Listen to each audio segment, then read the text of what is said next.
আসসালামু আলাইকুম। আমরা অনেক সময় জীবনের এমন এক মোড়ে দাঁড়িয়ে থাকি যেখানে সব থেকেও যেন কিছুই নেই। আজকের ভিডিওতে ওস্তাদ নোমান আলী খান সেই হারানো প্রশান্তি খুঁজে পাওয়ার পথ দেখাবেন। ডিপ হেদায়েত এর পক্ষ থেকে আপনাদের এই গভীর আলোচনায় স্বাগতম। আশা করি এটি আপনার ভাবনার জগৎকে আলোকিত করবে। চলুন মূল ভিডিওতে যাওয়া যাক। আপনি সবসময় অন্যের সাথে নিজেকে তুলনা করেন। অন্যের সাথে নিজের তুলনা করার এই মনোভাবটি সবসময় আপনাকে ব্যস্ত রাখে। বলে রাখি, এই মনোভাবটি সামাজিক আচার অনুষ্ঠানেও প্রকাশ পায়। তাদের বিয়ে এরকম ছিল, তাহলে আমাদের বিয়ে কেমন হবে? আমাদের পরিবারের বিয়েটা তাদের চেয়েও জাঁকজমক হতে হবে। তারা এই হল ভাড়া নিয়েছে, আমরা এর চেয়েও দামি হল ভাড়া করব। এত এত ভাড়া দিয়ে তাদের বিশাল অঙ্কের ঋণ হয়েছে, আমরা এর চেয়ে বেশি খরচ করে তার চেয়ে বিশাল অঙ্কের ঋণ মাথায় নিব। তাই না? মূল বিষয়টা হচ্ছে এই প্রতিযোগিতা সব সময় এমন হয়, এটা সব সময় হয়। আর হ্যাঁ, এটা তো অমুসলিমদের মধ্যেও হয়ে থাকে। এটা তো শুধু মুসলিমদের মধ্যেই হয়, অবশ্যই তা নয়। আল্লাহ এখানে সমগ্র মানুষের সাথে কথা বলছেন। কে প্রমোশন পেতে চায়? ভাই, তার প্রমোশন না হোক। আর যদি তার হয়, তাহলে তার হলো কেন? আমার কেন হলো না? যখন অন্য একজনের প্রমোশন হয়, তার মানে এই না যে আপনি কম পাবেন। এর পরেও আপনার বাসায় খাবার থাকবে, কিন্তু এটা মানুষের প্রকৃতিগত স্বভাব। এমনকি এটা বাচ্চাদের মধ্যেও হয়ে থাকে। মনে করেন আপনার 2টি বাচ্চা আছে। এদের একজনের খাতায় তার শিক্ষক স্টার দিয়েছেন, আর অন্যজনের খাতায় স্টার দেননি। তিনি হয়তো অন্য কারো খাতায় দিয়েছেন। আপনি হয়তো বাচ্চাদের নিয়ে গাড়ি করে বাসায় ফিরছেন। সে বলল, আমি একটা স্টার পেয়েছি। অন্যজন হতাশ হলো, আমি কিছুই পাইনি। এখানে লক্ষ্য করার বিষয় হলো, সে স্টার পাক বা না পাক, প্রথম শিশুটি কি এতে কষ্ট পেয়েছে? পায়নি। কিন্তু ইতোমধ্যেই তার মধ্যে কি দেখা যাচ্ছে? প্রতিযোগিতার মনোভাব। তার যা আছে আমারও তা চাই, সে যা পায় আমি যেন তাই পাই। এটা একটা স্বাভাবিক প্রবৃত্তি। তাই আল্লাহ আজ্জাজাল্লাহ এই আয়াতে এই মনোভাবটির প্রতি ইঙ্গিত করেছেন। তাহলে প্রথমটি ছিল বেশি চাওয়া, দ্বিতীয়টি হচ্ছে বেশি চাওয়ার ক্ষেত্রে প্রতিযোগিতা করা। এটা হচ্ছে দ্বিতীয় অর্থ। আসুন এবার তৃতীয় অর্থটি জানি। তৃতীয় অর্থটি হল বেশি পাওয়ার কারণে অহংকার করা, আর তাফাখুর মা আত্তাকাসুর। আপনার অনেক থাকার কারণে গর্ব করা। অর্থাৎ যখন কেউ আপনার কাছে আসে, সে হয়তো কোনো কিছু নিয়ে কথা বলছে, আপনি হুট করে বলে বসলেন, ও হ্যাঁ, আমি তো ওখান থেকে গ্রাজুয়েশন করেছি। ওহো, বলে রাখি, এই গাড়িটা আমি মাত্র 2 মাস আগে কিনেছি, খুব ভালো দামে পেয়েছি, মাত্র 37 লাখ, ইত্যাদি ইত্যাদি। সে কি আপনাকে জিজ্ঞেস করেছে আপনার গাড়ি আছে কিনা? সে তো জিজ্ঞেস করেনি, কিন্তু কোনো কারণ ছাড়াই আপনার তাকে বলতে ইচ্ছে হয়েছে। কারণ তাকাসুর থেকে আমরা বুঝতে পারছি, এটা কেবল এমন নয় যে শুধু আপনার থাকলেই হবে, বরং আপনি অন্যদেরকে এটা বলতে স্বাচ্ছন্দ্য বোধ করেন। আপনি অন্যদের জানাতে চান যে আপনি খুব ভালো চাকরি করছেন, আপনার এটা আছে, ওটা আছে। তাহলে 3টি বিষয় হলো, তাই না? এবার আসুন চতুর্থ বিষয়। আরবিতে বাবে তাফাউলের 2টি বিষয় রয়েছে। এতে আছে মুফাআলা, যার অর্থ মানুষ একে অপরের সাথে প্রতিযোগিতা করছে। আমরা এটা জেনেছি। তাকাসুরের চতুর্থ বিষয়টি হচ্ছে এমন কিছু যা ভাগ করে নেওয়া যায়। তাআওয়ানু, শুধু প্রতিযোগিতা নয়, বরং একে অপরের সহযোগিতা। চতুর্থ বিষয়টি থেকে বোঝা যায় আপনাদের সবারই এটা আছে। আমাদের সবারই বেশি পাওয়ার আকাঙ্ক্ষা আছে। এমন নয় যে একজনের নেই অপরজনের আছে। আমাদের প্রত্যেকেরই বেশি পাওয়ার আকাঙ্ক্ষা আছে। আমাদের প্রত্যেকেরই এটা আছে। আর অনেক অনেক বেশি পাওয়ার আকাঙ্ক্ষাই, একে অপরের সাথে প্রতিযোগিতা করার ইচ্ছাই আমাদের সবাইকে এক করেছে। বলে রাখি, এটা এমন একটি সার্বজনীন বিষয় যা বিভিন্ন ধর্মের, ভিন্ন বর্ণের, ভিন্ন জাতির, ভিন্ন বয়সের মানুষকে এক করেছে। আমরা অনেকভাবে আলাদা হতে পারি, তাই না? কিন্তু আমাদের সবার মধ্যে কোন জিনিসটি সার্বজনীন? আমরা বেশি চাই। আমাদের যা আছে আমরা তার চেয়েও বেশি চাই। আমাদের যা আছে তাই নিয়ে আমরা সুখী নই। আর আল্লাহ বলেন, এই মনোভাব, এই চিন্তা প্রক্রিয়া আপনাকে বিভ্রান্ত করেছে, আপনাকে ভুলিয়ে দিয়েছে।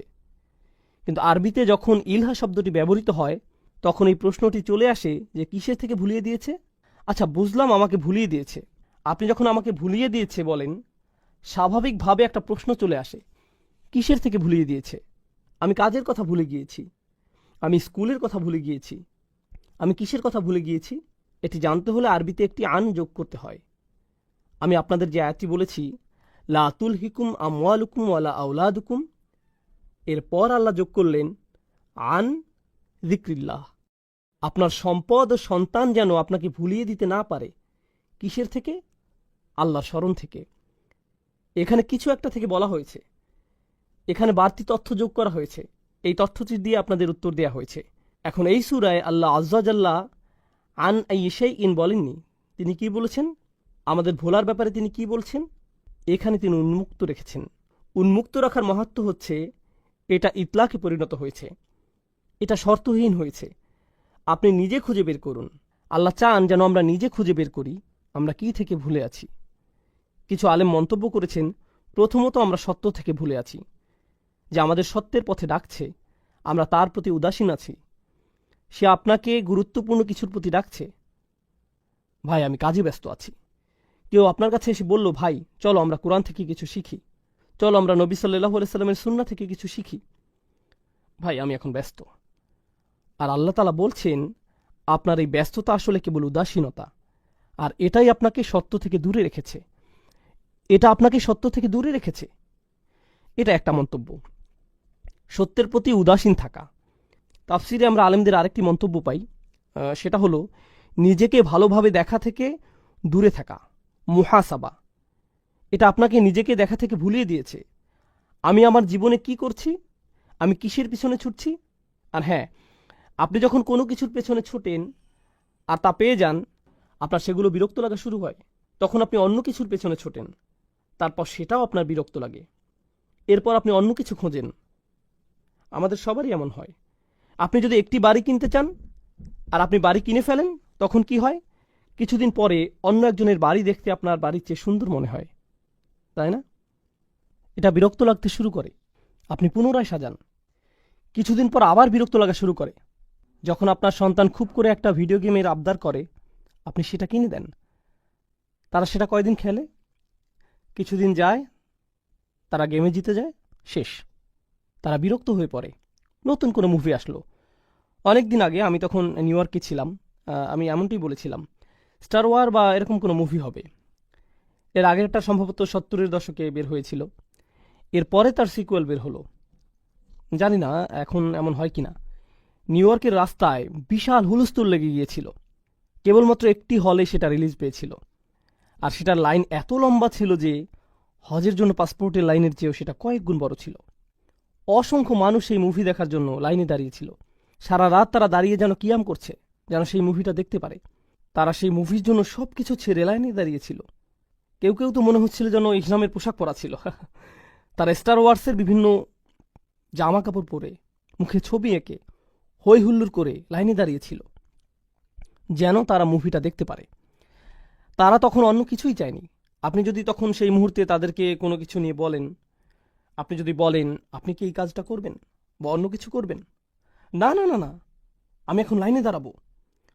যখন তাদের মুভি দেখা শেষ হয়, বের হয়ে তারা কি বলে, এর চেয়েও ভালো হতে পারত, না অতটা ভালো ছিল না, স্পেশাল ইফেক্টগুলো কিছুটা রংচঙে ছিল, এটা সেটা। ভাই আপনি এটা এত বেশি করে চেয়েছিলেন, আর কি হলো? আপনি বিভ্রান্ত হয়েছেন। আপনি ভেবেছেন এটা আপনাকে সুখী করবে, আর এজন্যই আপনি এটা করেছেন। আর যখন আপনি এটা শেষ করলেন, আপনি কি সুখী হয়েছেন? না, আপনি তখন অন্য কিছু নিয়ে পড়ে গিয়েছেন। ভাই এখন আমাকে তৃতীয়টির জন্য অপেক্ষা করতে হবে। এখন আপনি পরবর্তীটার জন্য অপেক্ষা করছেন, তাহলে আপনি নিজেকে বিভ্রান্ত করেই যাচ্ছেন। আপনি একটু থেমে নিজেকে জিজ্ঞেস করছেন না, ভাই আমি তো কখনোই তৃপ্ত হচ্ছি না। যখনই আমি কিছু পেয়ে যাই, তারপর আমার অন্য কিছু দরকার হয়। আমি কখনোই তৃপ্ত হই না, আমার প্রয়োজন ফুরায় না। তাহলে এটা আপনাকে আপনার নিজের দিকে তাকানো থেকেও দূরে রাখে। এটা আপনাকে আপনার জীবনের উদ্দেশ্যের প্রতি তাকানো থেকে দূরে রাখে। এই বিভ্রান্তি, এই চাহিদা, এই প্রতিযোগিতা আপনাকে এই প্রশ্ন থেকে দূরে রাখে যে আমি কেন এই পৃথিবীতে এলাম। এখানে আমার কাজ কি শুধু একটা কিছুর পিছনে ছোটা, এরপর অন্য কিছুর পেছনে ছোটা, তারপর আরেকটা কিছুর প্রতি ছোটা, তারপর কবরে চলে যাওয়া, এইগুলোই? এই জন্যই কি আমি এখানে এসেছি? এই জন্যই কি আমাকে এখানে পাঠানো হয়েছে? কারণ পশু পাখিরা এসব করে। তারা খায়, তারপর তারা আবার ক্ষুধার্ত হয়ে পড়ে, তাই তারা আবার খায়। এরপর আবার ক্ষুধার্ত হয়ে পড়ে, এরপর একটা পশুর সাথে আমার পার্থক্য কি? যদি এজন্যই আমি এখানে এসে থাকি, তাহলে একটা পশুর সাথে আমার পার্থক্য কী রইল? কিন্তু আপনি এই প্রতিযোগিতায় এতই ব্যস্ত হয়ে পড়েছেন যে আপনি নিজেকে এই প্রশ্নটি করার সময়টাও পান না। যদি আপনি ভেবেও থাকেন, তা কেবল একটা ভাসমান চিন্তা, এমন কিছু নয় যা নিয়ে আপনি সত্যিই চিন্তিত হয়ে পড়বেন। আমরা আলেমদের আরও কিছু মন্তব্য দেখি। এটা আপনাকে এই সংবাদ থেকে দূরে রাখে, অর্থাৎ কোরআন থেকে দূরে রাখে। কোরআনের মাধ্যমে আপনার চোখ খুলে যাওয়ার কথা ছিল। এর মাধ্যমে আপনি আপনার জীবনের উদ্দেশ্য খুঁজে পাওয়ার কথা ছিল। এর মাধ্যমে আপনি নিজের অন্তরের সমস্ত খুঁটিনাটি আপনি পর্যবেক্ষণ করবেন। এটাই হওয়ার কথা ছিল। এটা আপনার নিজেকে নিজের সামনে পেশ করার কথা ছিল। কিন্তু এই কোরআনের জন্য আপনার সময় নেই, কারণ আপনি তাকাসুরে খুব ব্যস্ত। এটা আপনাকে বিভ্রান্ত করেছে। তবে সবচেয়ে অসাধারণ মন্তব্যটি বলতে গেলে, গত সূরাটি কী ছিল আপনাদের মনে আছে? সূরা করিয়া, আল করিয়া, জোরে করা নাড়া শব্দ, শুরুতে আর শেষে হাবিয়া। আল্লাহ বলেন আলহাকুমুত তাকাসুর। এটা এত বড় বিভ্রান্তি যে এমনকি এটা আপনাকে আল করিয়া থেকেও দূরে রাখে। পুরো পৃথিবী একদিন কেঁপে উঠবে, এমন সত্য থেকে এটা আপনাকে দূরে রাখে। জাহান্নামের আগুন আমাদের সামনে চলে আসবে। কিছু মানুষের পাল্লা ভারী হবে, কিছু মানুষের পাল্লা হালকা হবে। যে পরম সত্য সম্পর্কে আপনি জেনেছেন, আপনি মুখস্থ করেছেন, যা আপনি তিলাওয়াত করেন। আমাদের অনেকেই সূরাটি তিলাওয়াত করেন, কারণ সূরাটি বেশ ছোট আর আমাদের সময় কম, তাই আমরা এই সূরাটি পড়ি। যদিও আমরা এটা পড়ি, তবুও আমরা এই বাস্তবতা থেকে দূরে সরে আছি। এটা কিভাবে সম্ভব? আলহাকুমুত তাকাসুর, সুবহানাল্লাহ। সূরার শুরুতেই আল্লাহ এমন ঘোষণা দিয়েছেন। এখন আসুন এই আয়াত সম্পর্কে আলেমদের আরও কিছু মন্তব্য দেখি। প্রথমে আমরা এই সূরার সাথে সূরা আদিয়াতের সম্পর্ক আলোচনা করব। আপনাদের মনে আছে সূরা আদিয়াতে আমরা দুনিয়ার প্রতি আমাদের মনোভাব নিয়ে পড়েছিলাম? এই সূরাতেও তাই। ওই সূরাটিতে আল্লাহ বলেন ইন্নাল ইনসানা লিরাব্বিহি লাকানুদ, নিশ্চয়ই মানুষ তার রবের প্রতি বড়ই অকৃতজ্ঞ। ওয়া ইন্নাহু আলা যালিকা লাশাহিদ, আর নিশ্চয়ই সে এই বিষয়ে সাক্ষী। ওয়া ইন্নাহু লিহুব্বিল খায়রি লাশাদীদ, আর নিশ্চয়ই সে ধন সম্পদের প্রতি খুবই আসক্ত। দুনিয়ার সব কিছু খুবই আকর্ষণীয়। এখন আল্লাহ এখানে বলছেন এসবের প্রতি তোমার ভালোবাসা অনেক বেশি। তিনি আগের সূরায় এমনটি বলেছিলেন। এই সূরায় তিনি কি বলছেন? তিনি বলছেন এসবের প্রতি তোমার ভালোবাসা এতটাই গভীর যে এগুলো তোমাকে ভুলিয়ে দিচ্ছে। তাহলে এখানে তিনি পরবর্তী অবস্থার কথা বলছেন। সেটা কি? এটা আপনাকে ভুলিয়ে দেয়। এই দুইটি প্রত্যক্ষ সম্পর্কযুক্ত।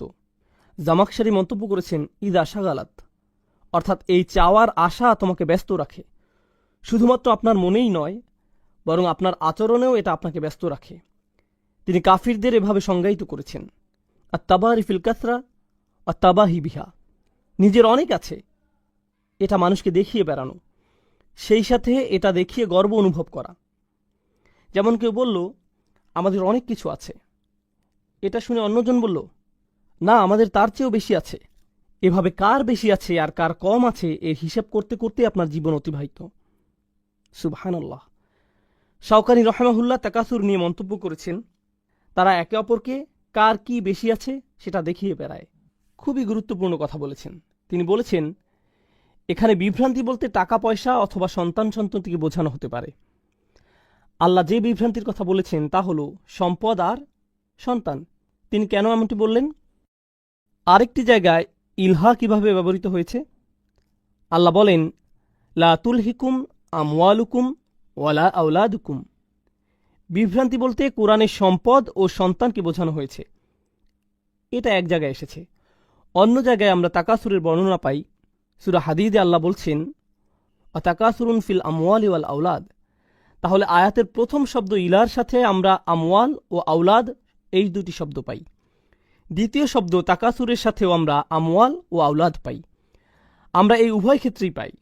তাহলে সম্পদ ও সন্তান উভয়ই আমরা বেশি চাই। কিন্তু আমরা দেখছি যে আমাদের জীবনের আসল উদ্দেশ্যের দৃষ্টিকোণ থেকে এই দুইটি আমাদের জন্য বিভ্রান্তি।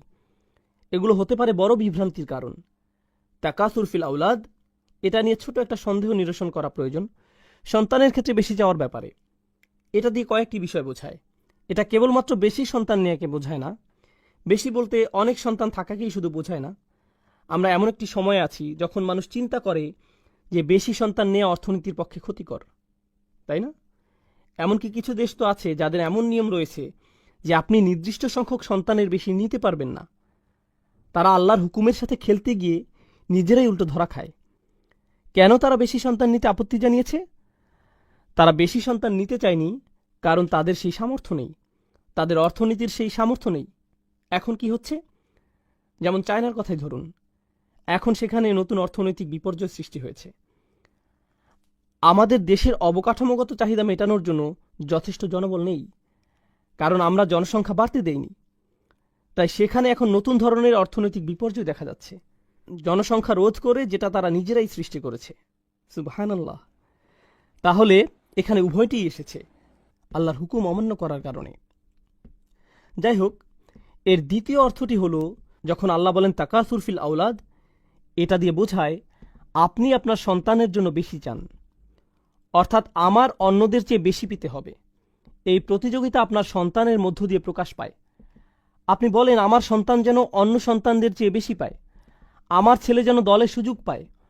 অন্য একজন সুযোগ পেল, কেন সে সুযোগ পেল?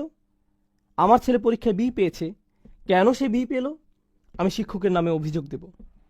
তার সন্তান কিভাবে এ প্লাস পেল? তার ছেলে আমার ছেলের উপরে কিভাবে? আপনার ছেলে বি পেয়েছে তার নিজের কারণে, এর সাথে তার ছেলের কোনো সম্পর্ক নেই। কিন্তু আপনি সব সময় আপনার সাথে অন্যের তুলনা করতে থাকেন, সব সময় তুলনা করেন। এটা শুধু আপনার ছোট মানসিকতার পরিচয় নয়, আপনার সন্তানের উপরও এর প্রভাব পড়ে। তাহলে আল্লাহ তাআলা বলেন, আচ্ছা আল্লাহ কি বলছেন সেটা জানার আগে আমরা আরও কিছু মন্তব্য পড়ে নিই। ইবনে আব্বাস রাদিয়াল্লাহু তাআলা আনহু বলেন, এই আয়াতের খুবই চমৎকার একটি পাঠ। তিনি শুরুতে একটি অতিরিক্ত হামজা দিয়ে পড়তেন, আলহাকুমুত তাকাসুর অথবা আলহাকুমুত তাকাসুর। এটা দিয়ে কি বোঝায় জানেন? অনেক চাওয়ার এই প্রতিযোগিতায় বেশি বেশি পাওয়ার চাহিদা কি তোমাকে ব্যস্ত রাখে? আসলে তিনি এটিকে একটি প্রশ্নের মতো করে পড়তেন। তিনি এই আয়াতটিকে একটি প্রশ্ন হিসেবে পড়তেন। অনেক সময় এমন হয়, যখন আপনি কাউকে তিরস্কার করেন, আপনি তার দিকে প্রশ্ন ছুড়ে দেন, আমি কি তোমাকে এটা করতে বলেছি? তুমি এমন একটি কাজ করলে। আপনি কিন্তু বলেন না যে তুমি এটা করেছ, আপনি বলেন তুমি এমন কাজ করেছ, তুমি কি আমাকে বলবে যে তুমি এটা কেন করলে, কিভাবে করলে? আপনি এইভাবে প্রশ্ন ছুড়ে দেন, যেন এটা একটা জাজার, মানে কাউকে তিরস্কার করা, কাউকে ভর্ৎসনা করা। ইবনে আব্বাস রাদিয়াল্লাহু তাআলা আনহু আয়াতটিকে এভাবে পড়তেন। আবু মুসলিমের মন্তব্যটি আমরা আগে পড়েছি। তার মন্তব্যটি মূলত ছিল এমন যে এটা মানুষের মধ্যে ভাগ করে নেওয়া যায়। তাহলে আমরা এটা জানি ইনশাআল্লাহ তাআলা। প্রথম আয়াতের ব্যাপারে আমরা সর্বশেষ কোরআনের আরেকটি জায়গায় দেখব, যেটা আছে সূরা কাহফে।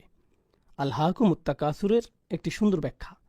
আপনারা তো দুই কৃষকের গল্প জানেন, যাদের একজনের ছিল একটি ছোট বাগান, অন্যজনের ছিল তার চেয়ে বেশ বড় একটি বাগান। সে কিভাবে তাকাসুর প্রকাশ করল?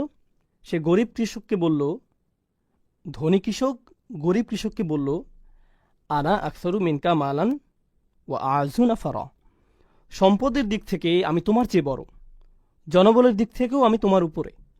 আমার অনেকগুলো সন্তান আছে যারা আমার ব্যবসা দেখছে, তোমার দেখার মতো কেউ নেই, তুমি একা। সে বলল, নাহনু আকসার। অপরজন বলল, নাহনু আকসার। অর্থাৎ এখানে সে মূলত অপরজনকে তাকাসুর দেখাচ্ছে। এখানে কিছু বিষয় আছে। আমি যদিও আপনাদের বলেছি যে এটাই শেষ মন্তব্য, তবুও এই মন্তব্যটি পড়া উচিত, এটা গুরুত্বপূর্ণ ইনশাআল্লাহ। এখানে বলা হচ্ছে যে আল্লাহ বলছেন এটা তোমাকে বিভ্রান্ত করছে, কিন্তু তিনি এটা বলেননি যে কি তোমাকে বিভ্রান্ত করছে। এটা শাওকানি রহমাহুল্লাহর মন্তব্য।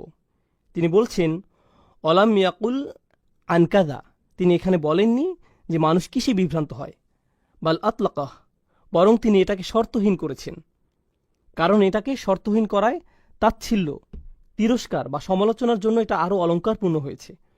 তিনি বলেন একে উন্মুক্ত করার কারণে কিসে কিসে মানুষ বিভ্রান্ত হয় তার দরজা আপনার জন্য উন্মুক্ত রইল।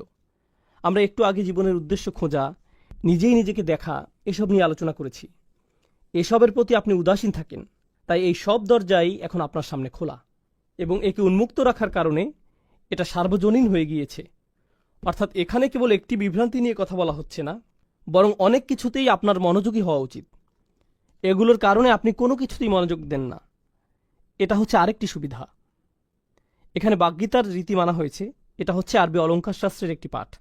যখন কোনো কিছু উল্লেখ করা থাকে না, এর মাহাত্ম্য রয়েছে। এর অর্থ হচ্ছে এই তাকাসুর আপনাকে সব কিছু থেকে ব্যস্ত রাখছে, যা নিয়ে আপনার ব্যস্ত থাকার কথা ছিল। তথাপি মিনাত আতিল্লাহ, আল্লাহর আনুগত্য থেকে শুরু করে অল আমালিল আখিরাহ, আখিরাতের জন্য প্রস্তুতি নেওয়া পর্যন্ত এগুলো নিয়েই আপনার ব্যস্ত থাকার কথা ছিল, কিন্তু এটা আপনাকে এই সব থেকে দূরে সরিয়ে রেখেছে। এই ছিল প্রথম আয়াতের ব্যাপারে সর্বশেষ মন্তব্য। আল্লাহ বলেন হাত্তা জুরতুমুল মাকাবির। যারা মানে কারোর সাথে দেখা করা, জিয়ারাহ মানে কারোর সাথে দেখা করা।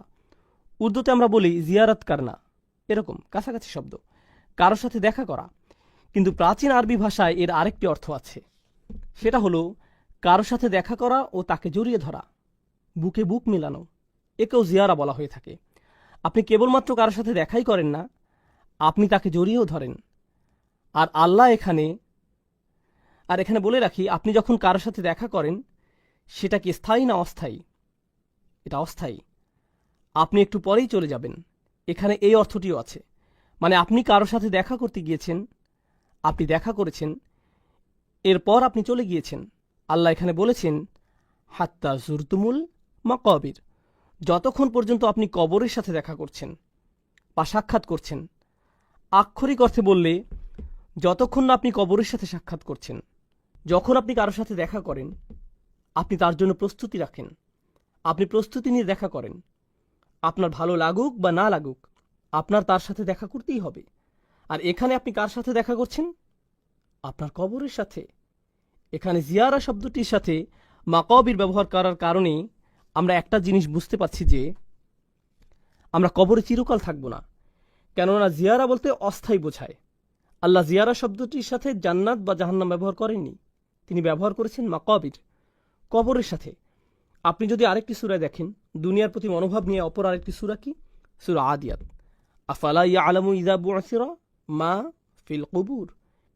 তবে কি সে জানে না যে কবরে যা আছে তা কখন উত্থিত হবে? এখানে কুবুর শব্দটি ব্যবহৃত হয়েছে। আর এই সূরায় মাকাবির শব্দটি এসেছে। মাকাবির মাকাবির শব্দটি জিয়ারা শব্দের সাথে উপযুক্ত, কারণ জিয়ারা একটি স্থানে করা হয়ে থাকে। আর মাকাবির শব্দটি মাকবারা শব্দের বহুবচন। আরবি ভাষায় কোনো বিশেষ্য পদ মা দিয়ে শুরু হলে একে বলা হয় জরফে মাকান। এটা দিয়ে কোনো স্থান নির্দেশ করা হয়, যেমন মসজিদ বা মাতার বিমানবন্দর, বা মাকআদ বসার জায়গা, মজলিস এটাও বসার জায়গা, সমাগম। তাহলে বোঝা যাচ্ছে শুরুতে মা থাকলে সেটা দিয়ে কোনো জায়গা বোঝায়, এটাই জরফে মাকান। আর সাক্ষাৎ কোনো একটা জায়গায় হয়ে থাকে, তাই কবরের কথা বোঝাতে এর সাথে এখানে জায়গার বর্ণনা এসেছে। মানে এটা একটা কবরস্থান। আপনি যখন কিছু পাওয়ার ধান্দায় থাকেন, কোথায় আপনার খুব একটা যাওয়া হয় না? কবরস্থানে। সেখানে আপনার জন্য তেমন কিছু নেই। কবরস্থানে আপনার দুনিয়াবি কিছু পাওয়ার নেই। আপনি শপিং মলে যান, চাকরিতে যান, আত্মীয়ের বাসায় যান, আপনার বসের কাছে যান, আপনি সবখানে যান, কিন্তু কোথায় যান না? আপনি কবরস্থানে যান না। আমার নিজের উপর একটা উদাহরণ মনে পড়ছে। এটা ছিল নিউ ইয়র্কে। তখন আমি নিউ ইয়র্ক থাকতাম। আমি থাকতাম কুইন্সে, আর আমার কলেজ ছিল ম্যানহাটনে। তো আমরা এলাই হয়ে যেতাম। সেখানে ছিল একটা বিশাল কবরস্থান, মেইন রোডের পাশেই। এই কবরস্থানটা আমি মনে হয় টানা 10 বছর দেখেছি, কিন্তু কোনো দিনই যাইনি। আর শুধুমাত্র কেবল আমি নই, প্রতিদিন হাজার হাজার মানুষের পাশ দিয়ে যায়। কেউই কখনো সেখানে যায় না। কেবল যায় কখন? যখন তাদের মৃত্যু হয়, যখন তাদের সেখানে রাখা হয়। সুবহানাল্লাহ। তাহলে এটা হচ্ছে আয়াতের একটি অর্থ, কিন্তু অপর অর্থটিও খুবই গুরুত্ববহ। আমরা এখানে সাবাবুন নুজুম দেখতে পাই। আপনারা জানেন যে কিছু আয়াতের ঐতিহাসিক প্রেক্ষাপট থাকে। আর ওই সময়ের অর্থ কি ছিল? যেহেতু আলেমদের মতে তৎকালীন সময়ে কিছু গোত্র ছিল যারা সবসময় অন্য গোত্রগুলোকে তুচ্ছ করত। তোমাদের চেয়ে আমাদের বেশি মানুষ আছে, তোমাদের চেয়ে আমাদের বেশি অস্ত্র আছে, আমাদের যারা মারা গিয়েছে তারা তোমাদের মৃতদের চেয়ে সেরা। তারা কবরস্থানে যেত আর বলতো আমাদের গোত্রে ইনি ছিলেন আর ইনি এটা এটা করেছেন। তোমাদের গোত্রে কি কেউ কখনো এমন করেছেন? তারা এভাবে কবরে গিয়ে একে অপরের সাথে প্রতিযোগিতা করত। তারা বলতো তোমাদের কি এমন কেউ ছিল? এখনকার সময় আমরা বলি আমাদের ইতিহাসে ইনি ছিলেন, অমুক ছিল, তমুক ছিল। ইতিহাসের নায়কদের নিয়ে গর্ব করা। তারা যেভাবে সত্যি সত্যি কবরস্থানে গিয়ে কবর দেখিয়ে এভাবে বলতো, এনার মতো তোমাদের কেউ আছে, অমুকের মতো, তমুকের মতো। ভালোভাবে চিন্তা করে দেখলে বর্তমান সময়ে আমরা আমাদের ইতিহাসের নায়কদের নিয়ে এসব বলি। মুসলিমরা সালাউদ্দিনের কথা বলে কিংবা সাহাবাদের কথা বলে। আমরা আমাদের ইতিহাসের নায়কদের নিয়ে গর্ব করি। এনাদের মতো কে আছে? আমি কি বলছি বুঝতে পারছেন? এখন সমস্যা হচ্ছে, আল্লাহ এখানে যে পয়েন্টটি তুলে ধরেছেন, প্রথমত হাত্তা জুরতুমুল মাকাবির, অর্থ হাত্তা ইয়াতিয়াকুমুল মাওতা বা কবিরতুম। আপনার মৃত্যু চলে এলো, আপনাকে কবরে নেওয়া হলো, আপনার নিজের কবরে যাওয়ার আগ পর্যন্ত আপনি বেশি পাওয়ার লোভ করেই যাচ্ছেন। কিন্তু এর অন্য অর্থটি হচ্ছে আপনি কবরস্থানে যেতেন, আর যখন কবরস্থানে যেতেন কি হওয়ার কথা ছিল? আপনার মনে পড়ার কথা ছিল যে আপনি কোথায় যাচ্ছেন, কিন্তু আপনি কবরস্থানেই যাচ্ছেন একে অপরকে দেখিয়ে তুচ্ছ করার উদ্দেশ্যে। যেখানে এই কবরস্থানে যাওয়াই আপনার জীবনের উদ্দেশ্য বোঝার জন্য সবচেয়ে সহজ রাস্তা হবার কথা ছিল। আপনি যদি খুব বেশি ধার্মিক না হন, আপনি যদি খুব বেশি আখিরাত নিয়ে না ভাবেন, আপনি যদি বছরের পর বছর নামাজ না পড়েন, যদি কারো দাফনে যান, হয়তো আপনি এর আগে কখনো যাননি, জানাজার পর সব আনুষ্ঠানিকতা শেষে আপনি দাফন করতে গেলেন, আপনি যদি কেবল সেখানে যান, এটা আপনাকে একটা ধার্মিক অভিজ্ঞতা দেবে। শুধু কবরস্থানে হেঁটে কবরের নাম পরিচয়গুলো পড়লেই অমুক মানুষ এত বছরে মারা গেছে, আরেকজন 20 বছরে মারা গেছে, আরেকজন হয়তো 6 মাসে মারা গেছে, আরেকজন দেখলেন 83 বছরে মারা গেছে, আরেকজন 31 বছরে মারা গেছে। নিজের বয়সী একজনকে পেলেন, একজন মহিলা, আরেকজন পুরুষ, আরেকজন মহিলা। আপনি এগুলো পড়ছেন আর কার কথা ভাবছেন? আপনার নিজের কথা। এটা আপনার চোখ খুলে দিবে। আপনার নিজের চোখ খোলার জন্য কবরস্থান অনেক ভালো জায়গা, নিজের দিকে তাকানোর জন্য এটা উপযুক্ত জায়গা। আর আমরা এমন মানুষ যে আমরা সেই কবরস্থানকেই কিনা তাকাসুরে পরিণত করেছি। আমরা এখানে থেকেও শিক্ষা নিতে পারি না, আমরা অন্ধ হয়ে পড়েছি। এজন্য এখানে অতীতকাল এসেছে। আল্লাহ এটা তোমাকে অন্ধ করেছে। এটা তোমাকে অন্ধ করবে তা নয়, এটা ইতোমধ্যেই তোমাকে অন্ধ করেছে। অন্যভাবে বললে, তোমাদের নিয়ে কোনো আশা নেই। যদি এখানে বলা হতো এটা তোমাদের অন্ধ করবে, সেখানে কিছুটা আশা ছিল। এটা হতেও পারে, নাও হতে পারে। হয়তো আমি পরিবর্তিত হব, কারণ আমার সেই যোগ্যতা আছে। কিন্তু যেহেতু ইতোমধ্যেই তা হয়ে গেছে, সুতরাং এখন আর কোনো আশা নেই। সুবহানাল্লাহ। এখন এখানে অনেক মুফাসসির মন্তব্য করেছেন, কিন্তু আমরা এখানে শাওকানির মন্তব্যটি পড়ব ইনশাআল্লাহ। এখানে তিনি বলেছেন, তারা সেই সব কবরস্থানগুলোতে যেত, ফায়াকুলুনা হাযা কবর ফুলান ওয়া হাযা কবর ফুলান ইফতাখিরুনা বিযালিক। তারা বলতো এটা অমুক মহান মানুষের কবর, এটা তমুক মহান মানুষের কবর। তারা এটা বলে গর্ব করত।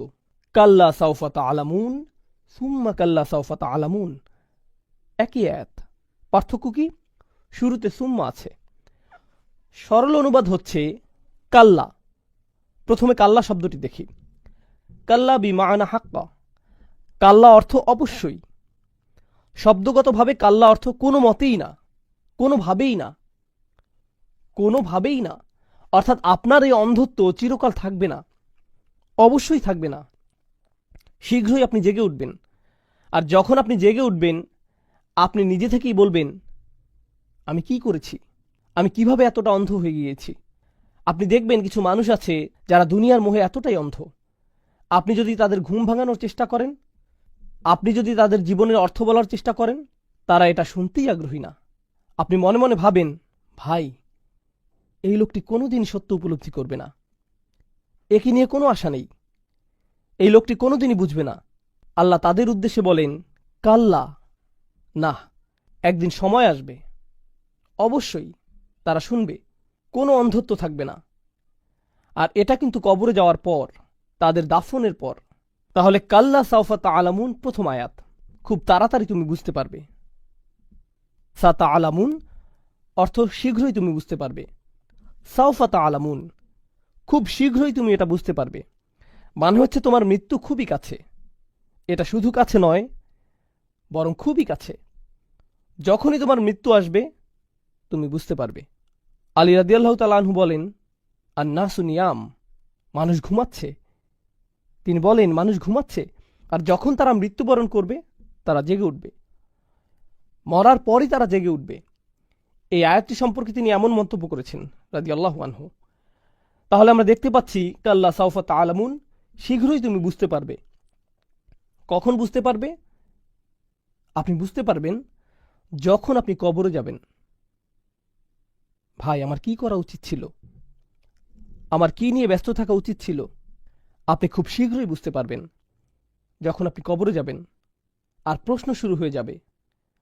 আপনি বুঝতে পারবেন যে আপনি কতটা অন্ধত্বে ডুবেছিলেন। এটা হচ্ছে প্রথমটি। এরপর আল্লাহ বলেন সুম্মা কাল্লা সাউফা তা'লামুন, অতঃপর আবার সুম্মা কাল্লা সাউফা তা'লামুন। কয়েকজন আলেম মন্তব্য করেছেন এই আয়াতটি শুধুমাত্র গুরুত্ব দেওয়ার জন্য ব্যবহৃত হয়নি। প্রথম আয়াতটি কবরে প্রশ্নের মুখোমুখি হওয়ার কথা বোঝাচ্ছে। তখন আপনি বুঝতে পারবেন আপনি কতটা ভয়ঙ্কর পরিস্থিতির মধ্যে ছিলেন। আর দ্বিতীয়বার শীঘ্রই তুমি বুঝতে পারবে দিয়ে বোঝাচ্ছে যখন আপনি কবর থেকে বের হবেন, বিচারের দিন শুরু হবে, আর আপনার সব ভালো আমল ধ্বংস হয়ে যাবে। আপনি আসল বাস্তবতা দেখতে পাবেন। তখন আপনি সত্যি সত্যি বুঝতে পারবেন আপনি কতটা মোহগ্রস্ত ছিলেন। পুরো আমলনামা আপনার সামনে থাকবে। দ্বিতীয়বারের আমলনামা প্রথমবারের চেয়ে আরও ব্যাপক আকারে থাকবে। কবরে আপনাকে প্রশ্ন করা হবে, কিন্তু সেখানে সব কিছু থাকবে না। যখন আপনি বিচারের দিনে উপস্থিত হবেন, আপনাকে কিভাবে জিজ্ঞেস করা হবে? সম্পূর্ণভাবে। যেহেতু দ্বিতীয়বারের জিজ্ঞাসা প্রথমবারের চেয়ে ভয়াবহ হবে, এজন্যই দ্বিতীয় আয়াতে সুম্মা শব্দটি সেই ভয়াবহতা বোঝাচ্ছে। সুম্মা দিয়ে কয়েকটি জিনিস বোঝায়। এটা তাহকিম যোগ করে, এটা তাহউইল যোগ করে, এটা দিয়ে গুরুত্ব বুঝায়, এটা দিয়ে ভয়াবহতা বুঝায়, এটা দিয়ে বাক্যের সম্পূর্ণতাও বুঝায়। তাহলে আল্লাহ আজ্জা ওয়া জাল্লা বলছেন কাল্লা সাউফা তা'লামুন সুম্মা কাল্লা সাউফা তা'লামুন। আল জামাখশারি খুবই চমৎকার একটা মন্তব্য করেছেন। তিনি বলেছেন ইনজার আল ইয়াখাফু ফায়ালতাবিহু মিন গফলাতিহিম। এটা আল্লাহর পক্ষ থেকে একটা নিয়ামত, এটা একটা সতর্কবার্তা, যাতে তারা তাদের অন্ধত্ব ও মোহ কাটিয়ে উঠতে পারে। আর এই পুনরাবৃত্তির মাহাত্ম্য হচ্ছে এখানে পুনরায় বলার কারণে আরও জোর দেয়া হয়েছে। আমি বলে দিচ্ছি, আমি তোমাকে বলে দিচ্ছি। এভাবে দুইবার বললে কেমন শোনায়? যে শুনবে সে পুরোপুরি সতর্ক হয়ে যাবে। ধরুন আপনার বাচ্চারা পার্কিংয়ে খেলছে, আপনি সত্যিই চান যে তারা খেলা বন্ধ করুক। থামো থামো থামো। আপনি একবার বলেন না, কয়েকবার বলেন, কয়েকবার বলেন। কথার গুরুত্ব বোঝাতে আপনি কি করেন? আপনি বারবার বলেন। তুমি বুঝতে পারবে, তুমি বুঝতে পারবে। কাল্লা সাউফা তা'লামুন সুম্মা কাল্লা সাউফা তা'লামুন। আল্লাহ যেভাবে আমাদের সতর্ক করেছেন তা এই পুনরাবৃত্তির মাধ্যমে ফুটে উঠেছে। আল আউয়ালু আসাদ আরবিতে এভাবে ব্যবহৃত হয়ে থাকে, যেমন আকুলুলাক সুম্মা আকুলুলাক। আমি বলে দিচ্ছি ভাই, আমি তোমাকে বলে দিচ্ছি। দ্বিতীয়বার বলতে হয়। আপনি এভাবে দুইবার বলেন। বিষয়টি হচ্ছে এভাবে দুইবার না বললে এর তেমন প্রভাব পড়বে না, তারা এটাকে স্বাভাবিকভাবে নিবে। সুতরাং আপনাকে এমন শক্তভাবে বলতে হবে। আমাদের সমস্যা হচ্ছে কোরআন আমাদের কাছে কেবলই একটা বই, আমরা এটা পড়ছি, কিন্তু কাফেরদের সামনে যখন কোরআন পাঠ করা হতো তখন এটা বই আকারে পড়া হতো না। এটা কিভাবে উপস্থাপিত হতো? কথার মতো করে। আর যখন আপনি কিছু বলেন, আপনার শ্রোতা এর আবেগ অনুভূতি বুঝতে পারে, কিন্তু লেখার মধ্য দিয়ে এটা ততটা সহজ নয়, কিন্তু কথাই সম্ভব। এজন্যই এখন যদি আপনি কোরআন পড়েন, আপনি হয়তো সেভাবে প্রভাবিত হবেন না, কিন্তু যখন আপনি নামাজে এটা শুনবেন, বলুন তো কি হবে? আপনার হৃদয়ের মধ্যে এটার প্রভাব থাকবে। কারণ কোনো কিছু শুনলে এর একটা প্রভাব আছে, কিছু শুনলে এর প্রভাব হৃদয় থেকে হৃদয়ে পৌঁছে যায়। কেউ যদি আপনাকে ইমেইলে কোনো উপদেশ দেয়, আপনি ততটা গুরুত্ব দেন না। কেউ যদি আপনাকে ফোন করে কিছু বলে, আপনি যথেষ্ট গুরুত্ব দেন, কারণ যখন আপনি তার কথা শুনেন এটা আপনার হৃদয়ে পৌঁছে যায়। তাই কোরআনে আমরা দেখি যে সাহাবারা বলেননি করানা ওয়া আতা'না, আমরা পড়লাম আর আমরা মানলাম। তারা কি বলেছেন? সামি'না ওয়া আতা'না, আমরা শুনলাম এবং আমরা মানলাম। লেখা পড়তে হয় আর কথা শুনতে হয়। আর এটা এতটাই শক্তিশালী যে মানুষ যখন শোনে তখন তা করতে বাধ্য হয়। আমাদের দারসুল কোরআনের মাহাত্ম্য হলো, আমরা জানি কোরআনের উপর লেকচার হয়, জ্ঞানী ও যোগ্য আলেমরা এটা পরিচালনা করেন ইনশাআল্লাহ। এর একটি মাহাত্ম্য হচ্ছে এটা কোরআনেরই একটি সুন্নাহকে পুনরুজ্জীবিত করে। কোরআন প্রাথমিকভাবে পড়ার জন্য আসেনি, কোরআন প্রথমত শোনার জন্য এসেছে। নবীজি সাল্লাল্লাহু আলাইহি সাল্লাম মানুষদের সামনে এটা তেলাওয়াত করতেন যেন তারা এটা শুনতে পারে। ইয়াতলু আলাইহিম আয়াতিহি। আর যখন এটা পড়া হয় তখন এর শক্তি ও আবেগের আবেদন কিছুটা কমে যায় যখন এটা শোনা হয় না। কাল্লা লাউ তা'লামুনা ইলমাল ইয়াকিন। কখনো নয়, তোমরা যদি নিশ্চিত জ্ঞানে জানতে। লাউ হচ্ছে কালিমাতুল হাসর। এটা এমন একটি শব্দ যা দিয়ে বোঝায়, একে বলা হয় আফসোস। আল্লাহ আজ্জা ওয়া জাল্লা এখানে তাদের পক্ষ থেকে আফসোস করছেন। যদি তোমরা নিশ্চিতভাবে জানতে, যদি তোমাদের সত্যিই জ্ঞান থাকতো। কেমন জ্ঞান? তিনি বলছেন ইলমাল ইয়াকিন। যদি তোমাদের সুনিশ্চিত জ্ঞান থাকতো, যা অবশ্যই ঘটবে, তা যদি তোমরা জানতে। এটাই ইলমাল ইয়াকিন। এর কিছু পরে আমরা আরেকটি জিনিস দেখব, সেটা হলো আইনাল ইয়াকিন, তাই না? সুম্মা লাতারাউন্নাহা আইনাল ইয়াকিন। তাহলে এখানে দুইটি বিষয়, একটি হচ্ছে সুনিশ্চিত জ্ঞান, অপরটি হলো সুনিশ্চিত চোখ। এগুলো বর্ণনাত্মক বাক্য, আমরা এগুলো নিয়ে পরে আলোচনা করব ইনশাআল্লাহ তাআলা। এরপর আমরা দেখি যে কোরআনের তৃতীয় আরেকটি বিষয় উল্লেখ করা হয়েছে যা দুইবার এসেছে। আল্লাহ আজ্জা ওয়া জাল্লা হাক্কুল ইয়াকিন শব্দটি ব্যবহার করেছেন, ওয়া ইন্নাহু লা হাক্কুল ইয়াকিন। তাহলে প্রথমে হচ্ছে ইলমাল ইয়াকিন, আইনাল ইয়াকিন এবং হাক্কুল ইয়াকিন, তিনটি বিষয়। এই আয়াত বোঝার আগে আমাদের এই তিনটি বিষয় বুঝে নিতে হবে। তাহলে আসুন এগুলো বুঝে নেই ইনশাআল্লাহ তাআলা। প্রথমে আসুন ইয়াকিন শব্দটি দেখি। এই তিনটির মধ্যে এই শব্দটি কমন আছে, এর মধ্যে দুইটি এই সূরাতেই রয়েছে। কোন দুইটি? ইলমাল ইয়াকিন, আইনাল ইয়াকিন। আর তৃতীয় বিষয়টি এই সূরায় আসেনি। এটা কোথায় এসেছে? হাক্কুল ইয়াকিন। তাহলে প্রথমে আসুন আমরা এর অর্থ জেনে নেই। ইমাম রাগিব বলেন, ইয়াকিন হচ্ছে এমন জ্ঞান যা কোনো কিছু সম্পর্কে জানা বা কোনো কিছু সম্পর্কে ভাষা জ্ঞান রাখার ঊর্ধ্বে। এটা হচ্ছে জ্ঞানের উঁচু স্তর। এটা হচ্ছে প্রথম অর্থ। এটা কোনো কিছু নিয়ে অল্প জানা নয়, এটা ইয়াকিন। আমি এই ইয়াকিন শব্দের অনুবাদ করতে চাই এভাবে, এটা হচ্ছে দৃঢ় প্রত্যয় বা অটুট প্রত্যয়। আপনি কোনো কিছুতে পুরোপুরিভাবে সম্পূর্ণরূপে সম্মত হয়েছেন, তখন আপনি ইয়াকিন শব্দটি ব্যবহার করবেন। এটা ইমানের চেয়েও শক্তিশালী শব্দ। কিভাবে এটা ইমানের চেয়েও শক্তিশালী শব্দ সেটা আমরা পরবর্তীতে দেখব। এরপর আমরা পাই আবু হিলাল আল আসকারি ইয়াকিন শব্দটি সম্পর্কে মন্তব্য করেছেন। তিনি বলেছেন, ইয়াকিন হচ্ছে সেই জিনিস যাতে আপনি এতটাই সম্মত যে অন্তর থেকে আপনি এটা নিয়ে খুশি, আপনি মন থেকে এটা নিয়ে সন্তুষ্ট।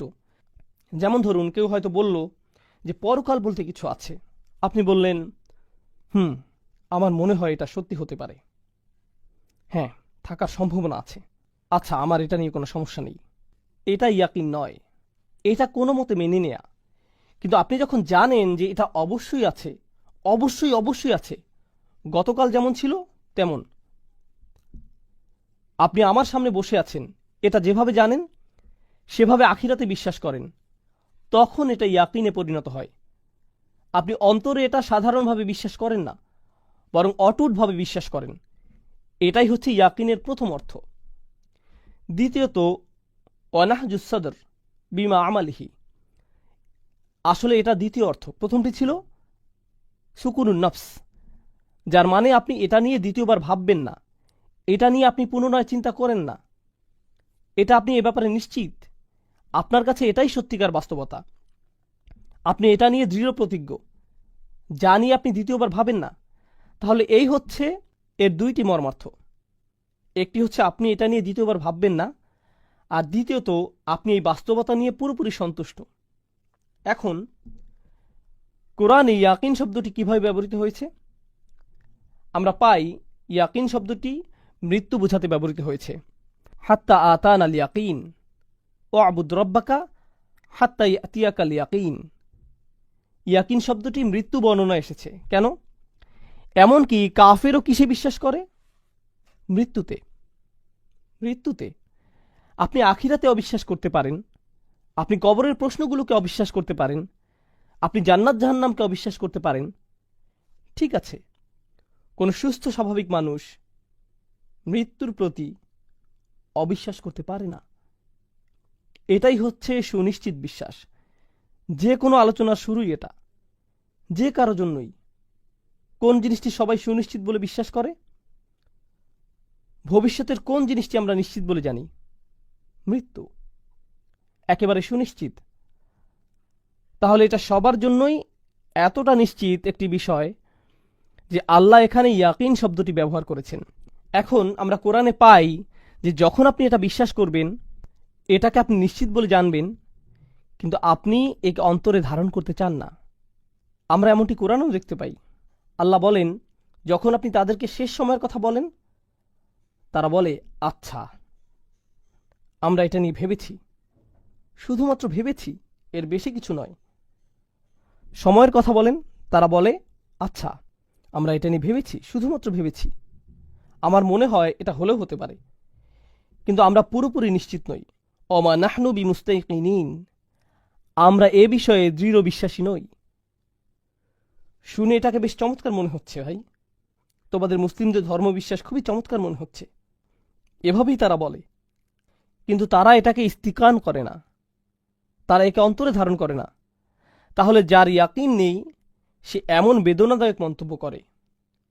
তাহলে এখন আসুন আমরা ইলম আল ইয়াকিন, আইন আল ইয়াকিন আর হাক্কুল ইয়াকিন এই সম্পর্কে জানি। আমি আপনাদের উদাহরণ দিয়ে বোঝাবো। আপনি হয়তো গাড়ি চালাচ্ছেন, হঠাৎ আপনি কিছু ধোঁয়া দেখলেন। আপনি কোনো আগুন দেখতে পাননি, আপনি শুধুমাত্র ধোঁয়া দেখেছেন। আপনি সেই ধোঁয়া দেখেই বুঝে গেছেন যে আশেপাশে কোথাও কি আছে, আগুন আছে। কিন্তু আপনি কি আগুন দেখছেন? না।